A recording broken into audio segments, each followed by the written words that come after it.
ಅಕ್ರಮ ಆಸ್ತಿ ಗಳಿಕೆ ವಿಚಾರಕ್ಕೆ ಸಂಬಂಧಪಟ್ಟಂತೆ ಸಚಿವ ಜಮೀರ್ಗೆ ನೋಟಿಸ್ ಅನ್ನು ನೀಡಲಾಗಿತ್ತು. ಇದರ ಹಿನ್ನೆಲೆ ಲೋಕಾಯುಕ್ತ ವಿಚಾರಣೆಗೆ ಸಚಿವ ಜಮೀರ್ ಹಾಜರಾಗಿದ್ದಾರೆ. ಅಕ್ರಮ ಆಸ್ತಿ ಗಳಿಕೆ ವಿಚಾರಕ್ಕೆ ಸಂಬಂಧಪಟ್ಟಂತೆ ಸಚಿವ ಜಮೀರ್ಗೆ ನೋಟಿಸ್ ಅನ್ನು ನೀಡಲಾಗಿತ್ತು. ಈ ವಿಚಾರಕ್ಕೆ ಸಂಬಂಧಪಟ್ಟಂತೆ ಇದೀಗ ಲೋಕಾಯುಕ್ತ ವಿಚಾರಣೆಗೆ ಸಚಿವ ಜಮೀರ್ ಹಾಜರಾಗಿದ್ದಾರೆ. ಎಸಿಬಿಯಲ್ಲಿ ದಾಖಲಾಗಿದ್ದ ಪ್ರಕರಣ ಸಂಬಂಧ ವಿಚಾರಣೆಯನ್ನು ಎದುರಿಸ್ತಾ ಇದ್ದಾರೆ. ಇನ್ನು ಸಚಿವ ಜಮೀರ್ಗೆ ನೋಟಿಸ್ ನೀಡಿದ್ದ ಲೋಕಾ ಅಧಿಕಾರಿಗಳು ಈ ಹಿಂದೆ ಜಮೀರ್ ಅಹ್ಮದ್ ಮನೆ ಮೇಲೆ ದಾಳಿಯನ್ನ ಎಸಿಬಿ ನಡೆಸಿದ್ರು.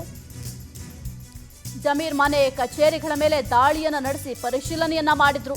ಈ ವೇಳೆ ಮಹತ್ವದ ದಾಖಲೆಗಳನ್ನ ವಶಕ್ಕೆ ಪಡೆದಿದ್ರು ಎಸಿಬಿ ಅಧಿಕಾರಿಗಳು. ಆಸ್ತಿ ಗಳಿಕೆಯ ಹಿನ್ನೆಲೆಯಲ್ಲಿ ಪ್ರಕರಣವನ್ನ ದಾಖಲಿಸಿ ತನಿಖೆಯನ್ನ ನಡೆಸ್ತಾ ಇದ್ದಾರೆ. ನಂತರ ಎಸಿಬಿ ರದ್ದು ಮಾಡಿ ಆದೇಶವನ್ನು ಸರ್ಕಾರ ನೀಡಿತ್ತು. ಆ ಪ್ರಕರಣವನ್ನ ಈಗ ತನಿಖೆ ನಡೆಸ್ತಾ ಇದ್ದಾರೆ ಲೋಕಾಯುಕ್ತ ಅಧಿಕಾರಿಗಳು. ಇಂದು ವಿಚಾರಣೆಗೆ ಹಾಜರಾಗಿದ್ದಾರೆ ಸಚಿವ ಜಮೀರ್ ಅಹ್ಮದ್. ಅಕ್ರಮ ಆಸ್ತಿ ಗಳಿಕೆ ವಿಚಾರಕ್ಕೆ ಸಂಬಂಧಪಟ್ಟಂತೆ ಸಚಿವ ಜಮೀರ್ಗೆ ನೋಟಿಸ್ ಅನ್ನ ನೀಡಲಾಗಿತ್ತು. ಇದರ ಬೆನ್ನಲ್ಲೇ ಇದೀಗ ಲೋಕಾಯುಕ್ತ ವಿಚಾರಣೆಗೆ ಸಚಿವ ಜಮೀರ್ ಹಾಜರಾಗಿದ್ದಾರೆ. ಇನ್ನು ಎಸಿಬಿಯಲ್ಲಿ ಈ ಪ್ರಕರಣ ದಾಖಲಾಗಿತ್ತು, ತನಿಖೆಯನ್ನು ಕೂಡ ಮಾಡ್ತಾ ಇದ್ರು. ಇನ್ನು ಸಚಿವ ಜಮೀರ್ಗೆ ನೋಟಿಸ್ ನೀಡಿದ್ದಾರೆ ಈಗ ಲೋಕಾಯುಕ್ತ ಅಧಿಕಾರಿಗಳು. ಈ ಹಿಂದೆ ಜಮೀರ್ ಅಹ್ಮದ್ ಮನೆ ಮೇಲೆ ದಾಳಿಯನ್ನ ನಡೆಸಿದ್ರು. ಆ ದಾಳಿಯ ಸಂದರ್ಭದಲ್ಲಿ ಜಮೀರ್ ಮನೆ ಆಗಿರ್ಬೋದು, ಕಚೇರಿ ಎಲ್ಲವನ್ನು ಕೂಡ ಪರಿಶೀಲನೆ ಮಾಡಿದ್ರು. ಈ ವೇಳೆ ಮಹತ್ವದ ದಾಖಲೆಯನ್ನು ಕೂಡ ಎಸಿಬಿ ವಶಪಡಿಸಿಕೊಂಡಿತ್ತು. ಆಸ್ತಿ ಗಳಿಕೆಯ ಹಿನ್ನೆಲೆಯಲ್ಲಿ ಪ್ರಕರಣವನ್ನು ತನಿಖೆ ನಡೆಸ್ತಾ ಇದ್ದಾರೆ. ಇನ್ನು ಇದಾದ ನಂತರ ಎಸಿಬಿಯನ್ನು ರದ್ದು ಮಾಡಿ ಸರ್ಕಾರ ಆದೇಶ ನೀಡಿತ್ತು. ಇದೀಗ ಲೋಕಾಯುಕ್ತ ಅಧಿಕಾರಿಗಳು ಈ ವಿಚಾರಕ್ಕೆ ಸಂಬಂಧಪಟ್ಟಂತೆ ನೋಟಿಸ್ ಕೊಟ್ಟಿದ್ರು.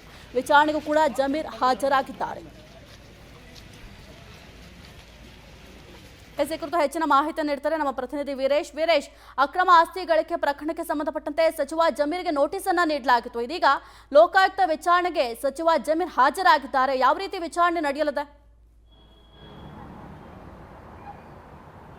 ಖಂಡಿತ ಸಾಹಿತಿ, ಈಗಾಗಲೇ ಏನು ಅಕ್ರಮ ಆಸ್ತಿ ಗಳಿಕೆ ಬೆನ್ನಲ್ಲೇ ಈಗಾಗಲೇ ಇಡಿ ಅಧಿಕಾರಿಗಳು ಕೂಡ ಏನು ದಾಳಿ ನಡೆಸಿದ್ರು ಮತ್ತು ದಾಳಿ ನಡೆಸಿದ ಸಂದರ್ಭದಲ್ಲಿ ಸಾಕಷ್ಟು ಪ್ರಮಾಣದ ದಾಖಲಾತಿಗಳಾಗಿರ್ಬೋದು ಮತ್ತು ಅವರ ಬೇರೆ ಬೇರೆ ಟ್ರಾನ್ಸ್ಪೋರ್ಟ್ ಆಗಿರ್ಬೋದು, ಬೇರೆ ಬೇರೆ ಒಂದು ಸಂಸ್ಥೆಗಳಲ್ಲಿ ಕೂಡ ಒಂದು ದಾಳಿ ನಡೆಸಿದ ಸಂದರ್ಭದಲ್ಲಿ ಸಿಕ್ಕಂಥ ದಾಖಲೆಗಳ ಆಧಾರದ ಮೇಲೆ ಒಂದು ತನಿಖೆ ಕೂಡ ನಡೀತಿತ್ತು. ಮತ್ತು ಅದಾದ ಬಳಿಕ ಎಸಿಬಿಯಲ್ಲಿ ಕೂಡ ಏನು ಒಂದು ದೂರು ಕೂಡ ದಾಖಲಾಗ್ತಿದ್ದಂತೆ ಅವರ ಮನೆ ಮೇಲೆ ಕೂಡ ಮತ್ತು ಕಚೇರಿಗಳ ಮೇಲೆ ಕೂಡ ಏನು ದಾಳಿ ನಡೆಸಿದ ಸಂದರ್ಭದಲ್ಲಿ ಅಲ್ಲಿ ಕೂಡ ಏನು ಇಡಿ ದಾಳಿಯ ಬೆನ್ನಲ್ಲೇ ಮತ್ತೊಂದಿಷ್ಟು ದಾಖಲಾತಿಗಳು ಕೂಡ ಸಿಕ್ಕಿದ್ದು. ಆ ಬೆನ್ನಲ್ಲೇ ಈಗಾಗಲೇ ಇಡಿಯ ಒಂದು ರೆಫರ್ ಆದ ಮೇಲೆ ಬಳಿಕ ಲೋಕಾಯುಕ್ತ ಅಂದರೆ ಎಸಿಬಿಯಲ್ಲಿ ದೂರು ದಾಖಲಾದಂಥ ಎಸಿಬಿ ಅಧಿಕಾರಿಗಳು ಕೂಡ ಸಾಕಷ್ಟು 4-5 ಕಡೆ ಏನು ಜಮೀರ್ ಅಹ್ಮದ್ ಅವರ ಸಂಬಂಧಪಟ್ಟಂತೆ ಕಚೇರಿ ಅಂತ ಆಗಿರ್ಬೋದು, ಟ್ರಾನ್ಸ್ಪೋರ್ಟ್ ಆಗಿರ್ಬೋದು ಮತ್ತು ಬೇರೆ ಬೇರೆ ಅಕೌಂಟ್ ಸೆಕ್ಷನ್ಗಳಲ್ಲಿ ಅವರು ದಾಳಿ ನಡೆಸಿದ ಸಂದರ್ಭದಲ್ಲಿ ಸಿಕ್ಕಿರೋ ದಾಖಲೆ ಬಗ್ಗೆ ಈಗಾಗಲೇ ಪರಿಶೀಲನೆ ನಡೆಸಿದ ಬಳಿಕ ಏನು ಸರ್ಕಾರ ಎಸಿಬಿಯನ್ನು ರದ್ದಾದ ಬಳಿಕ ಮತ್ತೆ ಆ ಪ್ರಕರಣವನ್ನು ಸಾವಿರಾರು ಪ್ರಕರಣಗಳನ್ನು ಏನೋ ಒಂದು ಲೋಕಾಯುಕ್ತಿಗೆ ವರ್ಗಾವಣೆ ಮಾಡ್ತಾರೆ. ಆ ಬೆನ್ನಲ್ಲೇ ಈಗ ಲೋಕಾಯುಕ್ತ ಅಧಿಕಾರಿಗಳು ಕೂಡ ಜಮೀರ್ ಅಹ್ಮದ್ ಅವರಿಗೆ ನೋಟಿಸ್ ನೀಡಿದ್ದು ಮತ್ತು ಜಮೀರ್ ಅಹ್ಮದ್ ಅವರು ಇವತ್ತು ಈಗಾಗಲೇ ಈ ವಿಚಾರವಾಗಿ ಈಗಾಗಲೇ 4 ನೋಟಿಸ್ ಕೂಡ ನೀಡಿದ್ರು. ಆದರೆ ನೋಟಿಸ್ಗೆ ಹಾಜರಾಗಿರಲಿಲ್ಲ. ಇವತ್ತು ಮಧ್ಯಾಹ್ನ 3 ಗಂಟೆಗೆ ಈಗ ಲೋಕಾಯುಕ್ತ ಕಚೇರಿಗೆ ವಿಚಾರಣೆ ಹಾಜರಾಗಿರುವಂಥದ್ದು ಮತ್ತು ಈಗಾಗಲೇ ಈ ಹಿಂದೆ ಸಿಕ್ಕಿರುವಂಥ ದಾಖಲಾತಿಗಳಿಗಾಗಿರ್ಬೋದು ಮತ್ತು ಎವಿಡೆನ್ಸ್ಗಳಾಗಿರ್ಬೋದು ಮತ್ತು ಯಾವ ರೀತಿ ಅಕ್ರಮ ಗಳಿಕೆ ಆಗಿದೆ ಮತ್ತು ಆ ಬೆನ್ನಲ್ಲಿ ಯಾರ ಹೆಸರಲ್ಲಿ ಇದ್ದಾವೆ ಮತ್ತು ದಾಖಲಾತಿಗಳು ಏನಿದಾವೆ ಮತ್ತು ಬ್ಯಾಂಕ್ ಅಕೌಂಟ್ಸ್ಗಳ ಬಗ್ಗೆ ಕೂಡ ಈಗಾಗಲೇ ಪರಿಶೀಲನೆ ನಡೆಸಿರುವಂಥದ್ದು. ಆ ಬೆನ್ನಲ್ಲೇ ಇವತ್ತು ಒಂದಿಷ್ಟು ಪ್ರಶ್ನೆಗಳನ್ನು ರೆಡಿ ಮಾಡಿಕೊಂಡು ಇವತ್ತು ಲೋಕಾಯುಕ್ತ ವಿಚಾರಣೆ ನಡೆಸಿರುವಂಥದ್ದು. ವಿಚಾರಣೆ ಬಳಿಕ ಯಾವೆಲ್ಲ ಪ್ರಶ್ನೆಗಳಿಗೆ ಜಮೀರ್ ಅಹ್ಮದ್ ಅವರು ಉತ್ತರ ನೀಡಿದ್ದಾರೆ ಅನ್ನೋದು ಸದ್ಯದ ಪ್ರಶ್ನೆ ಅಂತ ಹೇಳ್ಬೋದು ಸಾಹಿತಿ. ಓಕೆ, ಥ್ಯಾಂಕ್ ಯು ವೀರೇಶ್ ನಿಮ್ಮೆಲ್ಲ ಮಾಹಿತಿಗಳು.